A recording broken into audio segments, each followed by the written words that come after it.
شايفين عامله ازاي من جوه هشه وجميله. انا مش عايزه ابوظها عشان ما ازعلهمش، طبعا هي سخنه. بصوا شوفوا من جوه هشه وجميله ازاي. بصوا عامله زي الاسفنج. بصوا حلوه جدا، جربوها للولاد هتعجبكم جدا. يلا نعرف بقى هتتعمل ازاي. يلا نروح مع بعض نعملها. وبكده حبايبي المكونات معانا كوبايه سكر، كوبايه لبن، نص كوبايه زيت، كوبايه ونص دقيق، ومعلقتين عليهم معلقتين كاكاو خام، بيضتين فانيليا وبيكنج باودر. ويلا نبدأ بقى ونشوف هنعمل بيهم. ونبدأ بقى نحط هنا كوباية اللبن، السكر، الزيت،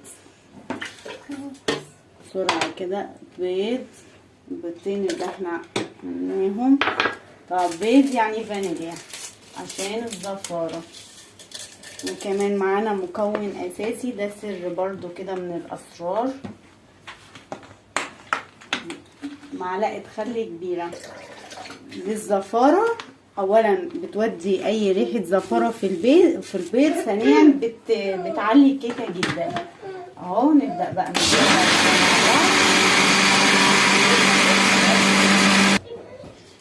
بعد ما ضربنا الخليط كويس مع بعض في الخلاط، هنجيب بقى ايه الدقيق معانا والكاكاو. طبعا بيبقى منخول قبل ما بنحطه كده، وننزل بيه اهو كل المكون بتاعنا ده اهو كده.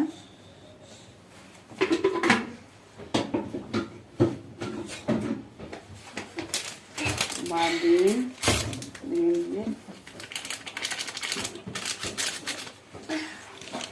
بالبيكنج باودر، ونبدأ بقى نقلب نخلط كل الخليط ده مع بعض كده كده كده كده. مش هطول عليكم، هخلطه وارجع لكم تاني اكون مزجته مع بعض.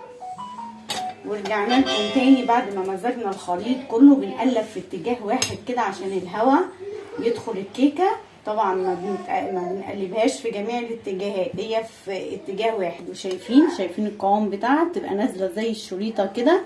هو دي بالظبط ايه القوام اللي احنا عايزينه. ونبدأ بقى ايه مع بعض.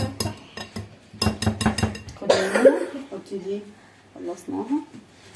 نبدأ بقى مع بعض كده ايه نملى بقى البولات بتاعتنا دي في الكب كيك كده اهو، وما نملاهاش على اخرها لان هي هتكبر. نبدأ بقى نعديها كده، نملاها نص بس كده. هملاها واوريها لكم بعد ما خلصنا يبقى شكلها عامل ازاي. ماما ما تخليش فيها. وبكده حبايبي بعد ما عبينا الكبات اهو، وفاض معايا كمان خليط حطيته هنا في الطاجن ده. وابدا بقى، ما عندك شوكولات ماشي، ما عندكيش خلاص اي نوع شوكولات عندك ابدأي كده ايه حطيه على الوش كده بشكل عشوائي كده، يدي طعم حلو قوي، شكل حلو قوي. وبأقل المكونات في البيت هتعمليها اهو. نعملها بقى كده، خلصها خالص، وبعدين اروح مدخلها الفرن على درجة حرارة 180 على الرف الاوسط. انت كده حته